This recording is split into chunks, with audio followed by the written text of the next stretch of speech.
ৰূপজ্যোতি কুৰ্মীয়ে যি ব্যৱহাৰ কৰিছে বা তেওঁ মাইকলৈকে আন এজন সদস্যৰ মাইকলৈকে খেদি গৈছে, এই বিষয়টো ভাৰতীয় জনতা পাৰ্টিৰ যিটো সংস্কৃতি, সেই সংস্কৃতিৰ লগত খাপ নাখায়।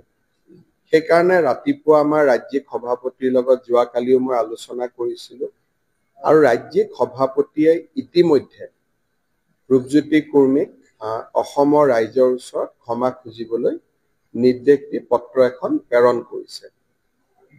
এইটো হ'ল ৰূপজ্যোতি কুৰ্মীৰ বিষয়।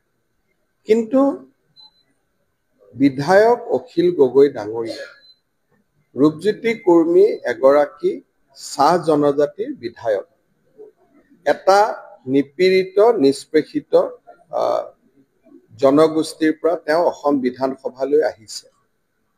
এজন বিধায়কে ভাষণ দি থাকোঁতে, মন্ত্ৰীয়ে ভাষণ দি থাকোঁতে বিধায়কসকলে কেতিয়াবা মাজত ৰখাব যত্ন কৰে। কিন্তু যোৱাকালি মই যেতিয়া ভিডিঅ'টো ভাল কৰি চাইছো, তাত এটা দেখা পাইছো যে ৰূপজ্যোতি কুৰ্মীয়ে ভাষণ দি থাকোঁতে অখিল গগৈ ডাঙৰীয়াই বাৰে বাৰে তেওঁক বাধা দিবলৈ চেষ্টা কৰি আছিল। আৰু কেতিয়াবা মই ভাষণ দি থাকোঁতে অখিল গগৈ ডাঙৰীয়াই এনেকুৱা ধৰণৰে ঘটনা কৰে।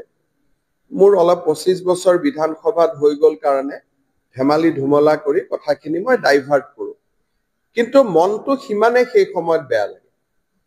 আৰু আমাৰ বিধানসভাত আগতে এনেকুৱা ধৰণৰ ব্যৱহাৰ কৰা পৰম্পৰাই নাছিল। কোনোবাই ভাষণ দিলে ভাষণটো শুনা যায়, কিন্তু কালি যদি আপোনালোকে শুনে ৰূপজ্যোতি কুৰ্মীয়ে ভাষণ দি আছে, অখিল গগৈ কোনোবা এটা ৰাস্তাৰ কথা উল্লেখ কৰি আছে। ৰাস্তাৰ কথাটো আপুনি PWD মন্ত্ৰীক কওক, ৰূপজ্যোতি কুৰ্মীকটো কৈ থাকিবলগীয়া কথা নাই। গতিকে ৰূপজ্যোতি কুৰ্মীৰ ব্যৱহাৰখিনিক লৈ আমি দুখিত।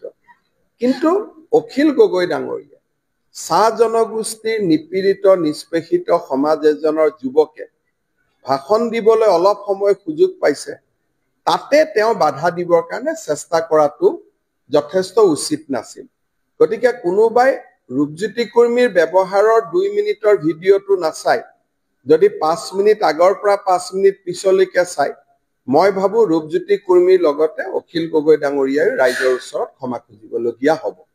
ৰূপজ্যোতি কুৰ্মীয়ে যি ব্যৱহাৰ কৰিছে বা তেওঁ মাইকলৈকে আন এজন সদস্যৰ মাইকলৈকে খেদি গৈছে, এই বিষয়টো ভাৰতীয় জনতা পাৰ্টিৰ যিটো সংস্কৃতি, সেই সংস্কৃতিৰ লগত খাপ নাখায়।